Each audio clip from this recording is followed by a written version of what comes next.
नमस्कार फ्रेंड, मला तुम्हाला दाखवायची आहे कोकणातली आपली एक रानभाजी, जी सर्वांना तुम्हाला ओळखीची आहेच आणि ती सहज उपलब्ध होते. तर ती भाजीचं नाव आहे टाकळ्याची भाजी. तर ती आता मी शोधणार आहे आणि त्याची नंतर पुढे रेसिपी दाखवणार आहे. त्याचबरोबर त्याचे काय काय फायदे आहेत ते सुद्धा तुम्हाला दाखवणार आहे. तर चला मी आता टाकळ्याची भाजी कशी शोधायची आणि काढायची ते दाखवते.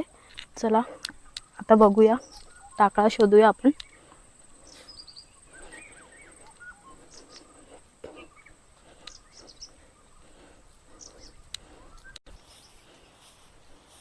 हा बघा, इथे खूप सारा टाकळा आहे.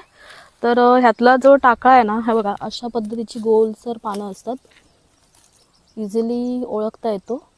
तर हा जो मोठी पानं आहेत तो जून झाला. आपल्याला ह्यातली कवळी कवळी जे शेंड्याची पानं आहेत ना, हे बघा हा कवळा, हा असा घेऊन जमा करायचा.